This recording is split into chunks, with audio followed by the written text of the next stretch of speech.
But I kept on getting up and looking out the window every time I heard a car pass by. Not my proudest moment. It finally happened. I finally got my Nintendo Switch 2.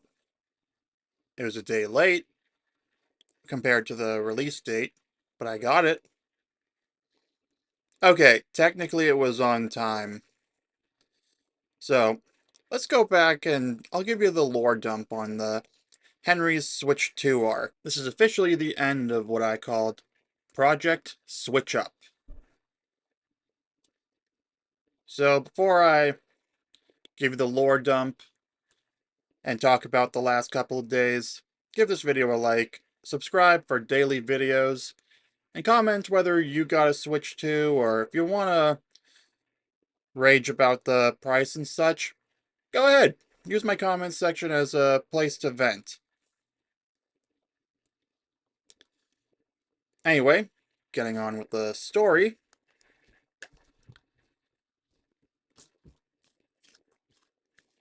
It all began in early April when the direct happened and they revealed the release date, the prices, and the games. They were going to have the pre-orders go up soon, but then Liberation Day happened. Everything got put on hold until the tariffs were put on hold, so pre-order day finally came on April 24th. So I stayed up till midnight on the night of April 23rd to make sure I got in my pre-order. I had tabs open for GameStop, Walmart, Best Buy, and Target. You watched I live streamed it. You can see for yourself. Long story short, after I cut off the live stream so I could focus on the actual process,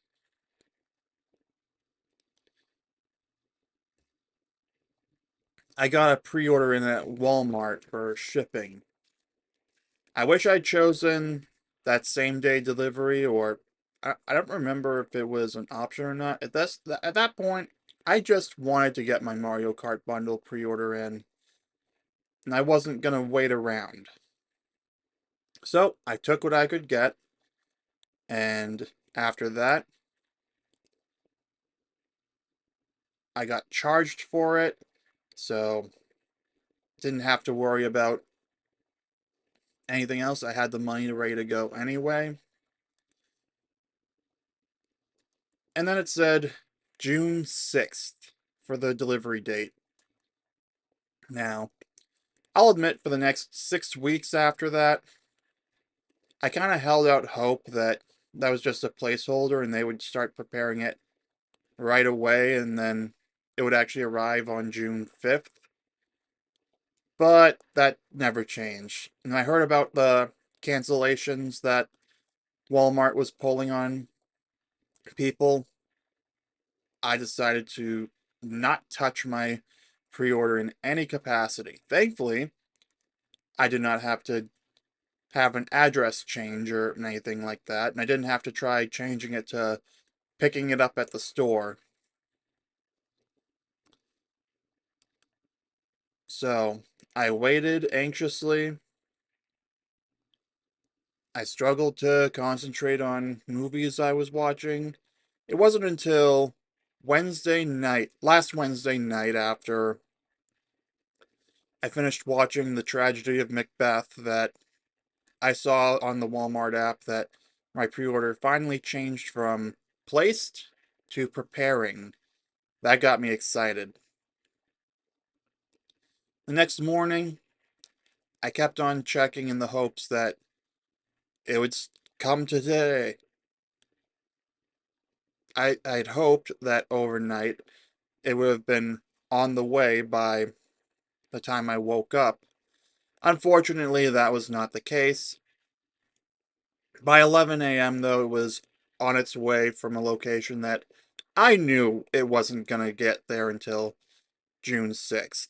Turns out, when Walmart said June 6th for the delivery day, they meant June 6th. So, I accepted it. I spent way too much time on r/switch that day, and I saw that they, at Walmart's same day delivery, sent out a bonus Pringles and a Coke.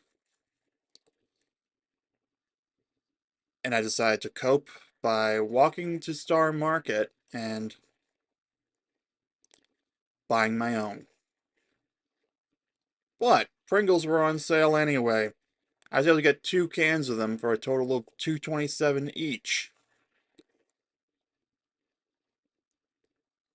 After getting the soda, a couple of other things I needed as well that I could fit into a small bag, and a bottle of water because, well, it was basically the hottest day of the year so far.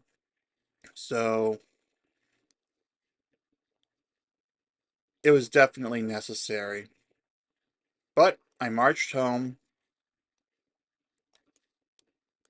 I got back. I put my Coke and Pringles away, and I was like, okay, I'm going to save these for when the Switch 2 arrives. Fast forward the next day,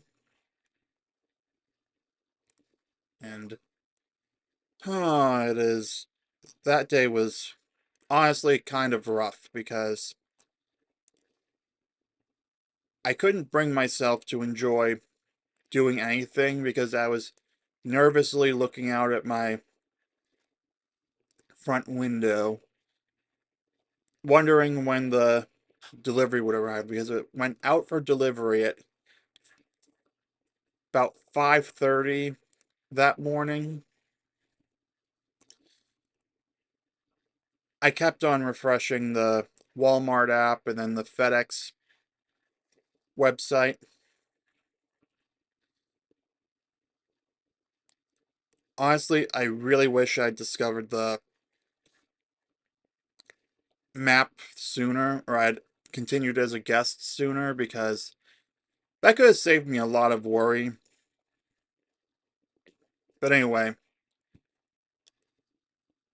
I basically tried to use my Switch 1 a little more before I would inevitably do the system transfer and factory reset when the Switch 2 arrived. But I kept on getting up and looking out the window every time I heard a car pass by. Not my proudest moment, but in my defense, I really wanted to make sure that I got in as soon as possible.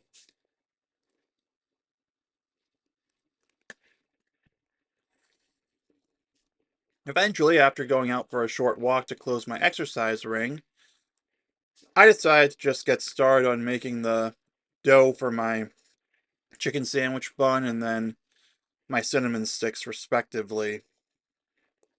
Weirdly, it was during that the Switch 2 finally arrived. I washed my hands of the dough. I brought in the Switch 2 so that I wouldn't have to worry about it being out in the blazing hot heat. And once I got the dough rising, I set the 40-minute timer and I was able to set it up. I did the system transfer, factory reset the Switch 1, packed it away with the rest of the stuff that I'd put it into the original box it came in back in 2017.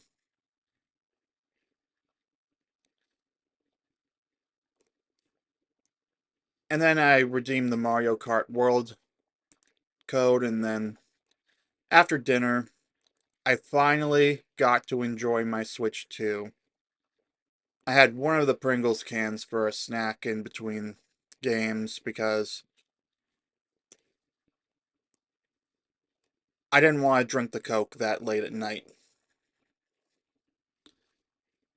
Fast forward the next day, I was finally able to go trade in the Switch 1 and the Pro controllers, and a couple of Wii accessories I found that I thought, you know what?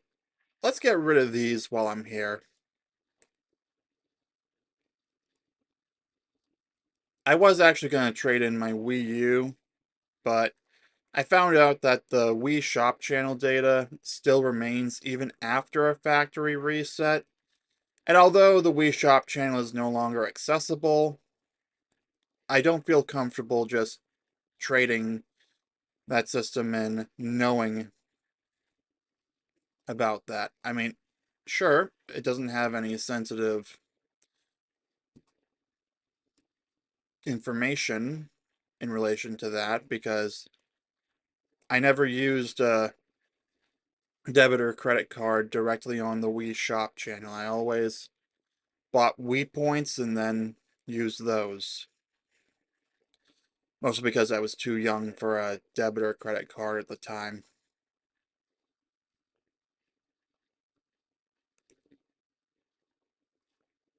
Well, my mom and I went to the mall further out because although it wasn't the closest GameStop to me, it was at a mall that where my mom would be able to go to Target while I did the trade-in. I was like, it shouldn't take too long because I know exactly what I'm going to get with the trade credit. My plan was to get a Pro controller. But first, the line moved way slower than I expected because some woman had a return that she was desperately trying to make that apparently she missed the deadline. And so I don't want to call it an argument, more of a let's just say that she didn't leave until she was able to trade it in and get something back for it to cut her losses. So after that, someone else in front of me traded in an Xbox Series S, and apparently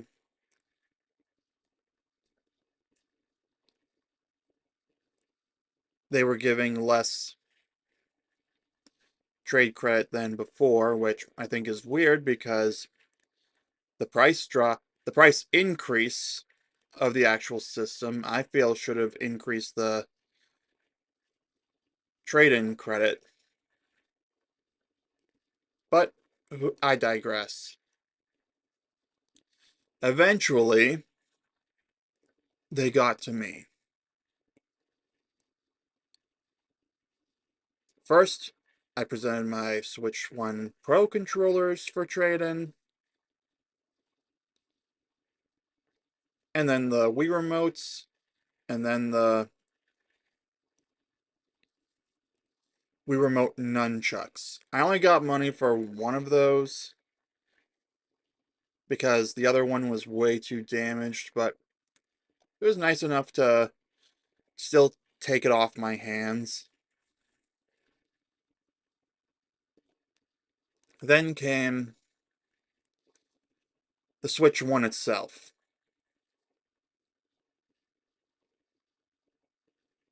I honestly didn't get dinged as much as I thought I would. At worst, I was missing one of the Joy-Con straps, and he threw in a new one on the thing, and I was charged for it, which I can live with.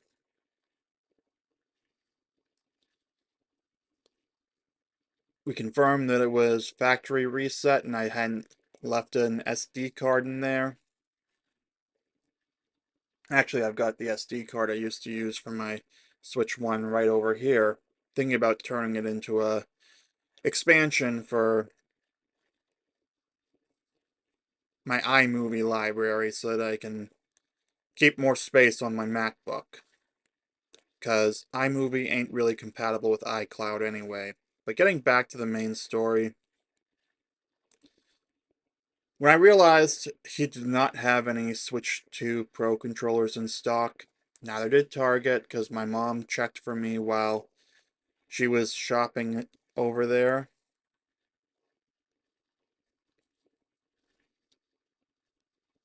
I decided to go with a micro SD express card because although it was the 256 gigabyte variant compared to the 1 terabyte one I would have rather gotten for the sake of having more storage than the onboard storage itself, the system memory, which is a pleasant upgrade, and combined with the SD cards, actually the same amount as the one I was using on my Switch one up to that point, the 512 gigabyte card, so that brings my total storage to the same as I had up to that point, or roughly the same. Close enough. Anyway, I used the trade credit on that, and I put the rest of it on a card that I actually used right before recording this video to order a Switch 2 Pro controller on the GameStop website.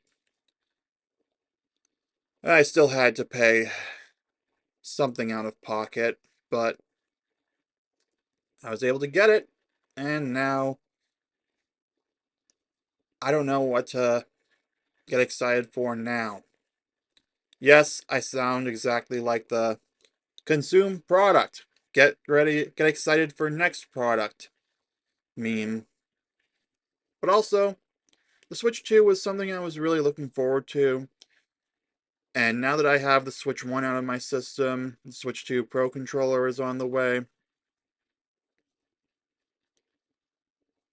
I'm really glad that I was able to change it up, even though, yeah, I didn't feel as excited when I was opening it because I guess because I was in between tasks, not to mention it does feel a bit iterative.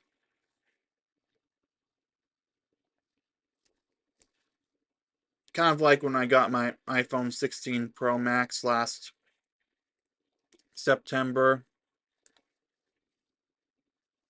Yeah, it's pretty iterative, but there are a lot of nice changes to it that I appreciate. So in the case of the Switch 2 compared to the Switch 1, the larger size, Joy-Cons that for the moment aren't drifting. There's a possibility they could, but I'm hoping that Nintendo fixed this somehow, even if it's not those Hall effect or whatever they call it.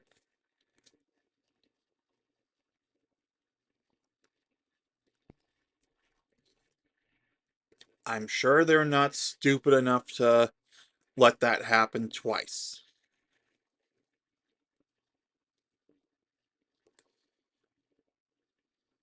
But yeah, really it was waiting for the package that was the hardest part. You know, again, not being able to enjoy one last playthrough of, well, not an entire playthrough, but one last play session with my Switch 1. Handheld mode, of course, because I actually dismantled the dock as soon as I got home from therapy on Wednesday. I wanted to be ready to go, and all I was really going to do was my daily check for Jolly Red and Animal Crossing. But yeah, as soon as I got the Switch 1 trade-in done, I got the micro SD Express card set up in there. I was able to actually enjoy myself. The reason I went with the micro SD Express card is because I prefer to have the files of the screenshots have the date and time that they were taken, because when I downloaded them straight from the Switch app, yeah, it had the date and time of when they were downloaded, not the metadata of the when they were taken. It's just my personal preference, but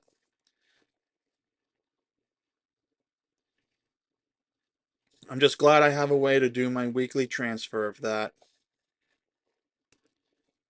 So yeah, after the trade-in and lunch, unfortunately I wasn't able to go to Pizzeria Regina at the mall because we got there, we went early, so we were home in time for lunch.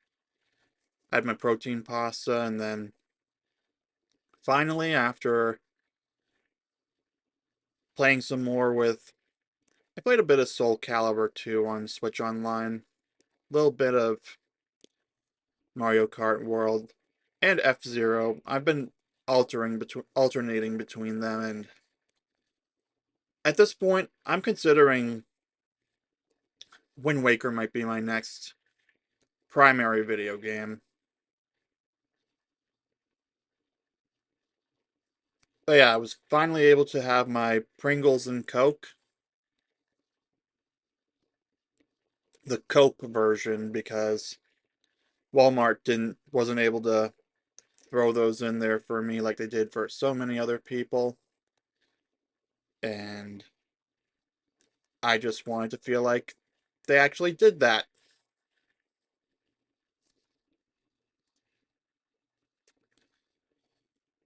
But yeah, overall, that whole ordeal is behind me, and now I'm not sure what to get excited for next. You let me know in the comments down below if there's anything I should get particularly excited for, because although I do look forward to playing Mario Kart World and anything else I can play on the Switch 2 that I either can't play on the Switch 1 at all or can play it in a better way, in a better state. Give this video a like, subscribe for daily videos. I will see you soon.